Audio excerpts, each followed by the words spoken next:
Puji Tuhan, haleluya. Kita ada karena anugerah Tuhan, kita ada karena kebaikan Tuhan yang terjadi dan begitu luar biasa dalam kehidupan kita. Puji Tuhan, pada hari ini kita akan sama-sama kembali belajar kebenaran firman Tuhan, yang dimana kebenaran firman Tuhan ini dapat menguatkan kita dan dapat menjadikan kita pejuang-pejuang yang tangguh di dalam Tuhan. Puji Tuhan, resilient, saya tangguh dalam Tuhan. Pada hari ini kita akan sama-sama belajar kebenaran firman Tuhan yang saya beri judul komitmen, ya. Kenapa pada akhirnya kita akan melihat berkaitan dengan komitmen ini, yang dimana ternyata komitmen ini begitu penting ketika kita ingin hidup dalam kebenarannya Tuhan. Ketika kita ingin berikat pinggangkan kebenaran, komitmen harus ada di dalamnya. Nah, kita ini hidup di zaman, ya, di mana komitmen dianggap sesuatu hal yang gampangan, hanya sekedar omongan saja, ya. Yang dimana sering lahir cuman hanya karena perasaan sesaat saja. Sehingga menghasilkan kata-kata yang hanya sekedar omongan saja, bukan seperti tindakan yang betul-betul bisa dipegang. Nah, ternyata hal ini juga bisa terjadi dalam kehidupan rohani, ya. Bisa terjadi dalam kehidupan anak-anak orang percaya yang mengikuti Tuhan. Yang dimana ini seringkali kita dapati dalam kehidupan rohani ketika kita dalam keadaan yang diberkati, ketika kita dalam keadaan yang sangat luar biasa, kita begitu rajin, begitu giat dalam beribadah, mengikuti Tuhan. Namun ketika dalam kondisi sebaliknya, dalam keadaan yang tidak baik-baik saja, mungkin ada doa-doa yang belum dijawab oleh Tuhan, pada akhirnya membuat kita menjadi lemah, membuat kita menjadi jauh.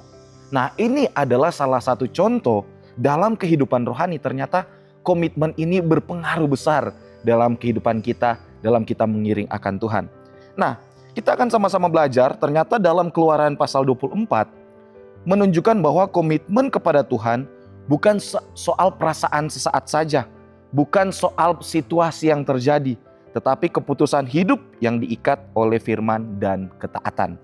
Nah, kita akan sama-sama lihat Keluaran pasal 24 ayat yang ke-7. Saya bacakan Keluaran 24 ayat yang ke-7. Diambilnyalah kitab perjanjian itu, lalu dibacakannya dengan didengar oleh bangsa itu, dan mereka berkata, segala firman Tuhan akan kami lakukan dan akan kami dengarkan. Ya.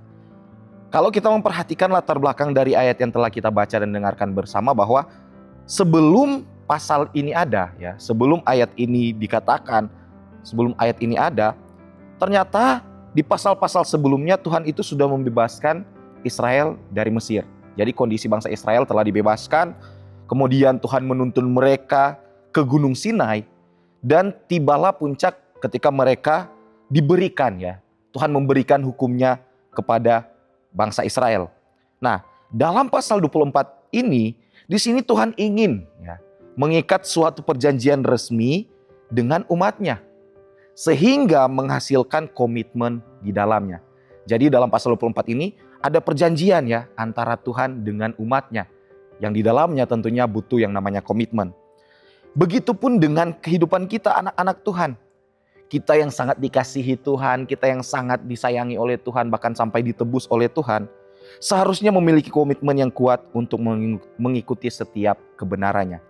Nah, yang menjadi pertanyaan sekarang, seperti apa komitmen itu? Nah, komitmen di dalam Tuhan ternyata lahir dari mendengar dan menerima firman Tuhan. Kalau kita perhatikan Keluaran 24 ayat 3, saya bacakan dalam terjemahan bahasa Indonesia masa kini. Lalu Musa pergi dan mengumumkan kepada bangsa itu semua perintah dan peraturan Tuhan. Mereka semua menjawab dengan serentak, kami mau melakukan semua yang dikatakan Tuhan.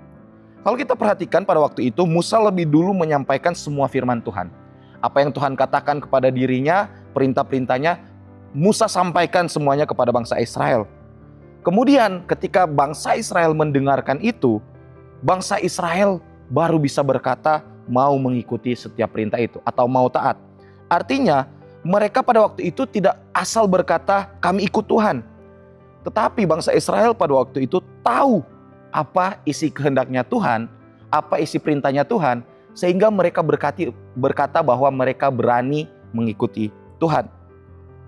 Komitmen yang benar selalu diawali dengan pengertian akan firman Tuhan. harus kita pikirkan dan harus kita tanam dalam hidup kita bahwa komitmen yang benar selalu diawali dengan pengertian akan firman Tuhan. Komitmen kepada Tuhan itu berarti kita semua mau hidup sesuai apa yang Tuhan katakan, bukan apa yang kita rasakan, bukan sesuai dengan situasi kita, melainkan sesuai dengan apa yang Tuhan katakan dalam kehidupan kita. Jika komitmen tidak berdasar firman, perhatikan ini. Orang ikut Tuhan karena suasana dan pada akhirnya mudah kecewa. Ya, mudah kecewa. Akibatnya hidup rohani tidak pernah stabil. Namun sebaliknya, jika komitmen berlandaskan firman, orang tahu apa yang Tuhan mau. Kemudian ketika mereka tahu, pada akhirnya mereka tetap taat meski perasaan mereka berubah, situasi berubah. Dan pada akhirnya mereka hidup punya arah tujuan. Sehingga iman mereka bertumbuh dan tidak mudah goyah. Karena iman itu muncul dari pendengaran. Kata Roma 10 ayat 17 sana dikatakan bahwa iman itu timbul dari pendengaran dan pendengaran oleh firman Kristus. Sehingga dalam kita memiliki komitmen di dalam Tuhan harus didasari oleh pendengaran akan firman Tuhan dan menerima firman itu tentunya.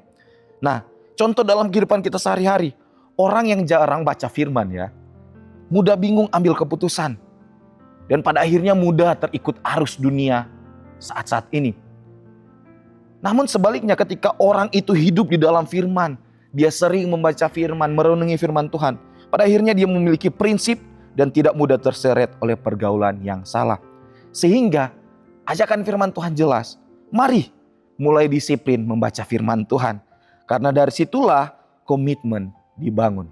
Kemudian tidak sampai di situ, ternyata komitmen di dalam Tuhan itu dibuktikan dengan ketaatan. Kalau kita perhatikan Keluaran 24 ayat yang ke-7, saya bacakan dalam terjemahan bahasa Indonesia masa kini. Kemudian diambilnyalah buku perjanjian yang bertulis perintah-perintah Tuhan dan dibacakannya dengan suara nyaring bagi bangsa itu, kata mereka. Perhatikan ini, kami mau mentaati Tuhan dan melakukan segala perintahnya. Pada waktu itu Israel berkata, semua firman Tuhan akan mereka lakukan, mereka taati. Bukan mereka berkata, oh sebagian saja kami taati, tidak. Melainkan semua firman Tuhan, semua perintah Tuhan, kata bangsa Israel berkata pada waktu itu, mereka akan taati. Bukan hanya yang mudah saja, atau yang cocok dalam gaya hidup mereka, tidak. Tetapi mereka ingin menaati semua yang diperintahkan Tuhan. Karena komitmen sejati itu selalu terlihat dari ketaatan yang nyata, bentuk yang nyata. Taat berarti melakukan semua kehendak Tuhan tanpa terkecuali. Jadi harus melakukan semua kehendak Tuhan. Nah, komitmen adalah taat sepenuhnya. Jika taat setengah-setengah, itu dikatakan tidak taat. Yang dimana pada akhirnya kompromi dengan dosa. Ya, ikut perintah Tuhan sesuai dengan moodnya saja, sesuai dengan situasi hidupnya saja. Melainkan sebaliknya, jika taat sepenuhnya dan memiliki komitmen ingin ikut Tuhan sepenuhnya, pada akhirnya karakternya dibentuk. Iman jadi kuat. Sehingga dalam kehidupan kita, contoh kehidupan kita sehari-hari, ketika kita tidak berkomitmen, tahu harus mengampuni, tapi memilih simpan sakit hati. Itu orang yang tidak berkomitmen. Tahu harus jujur, tapi tetap curang. Itu adalah contoh orang yang tidak berkomitmen. Melainkan sebaliknya, ketika memiliki komitmen di dalam Tuhan, mereka menunjukkan kasih di setiap hari.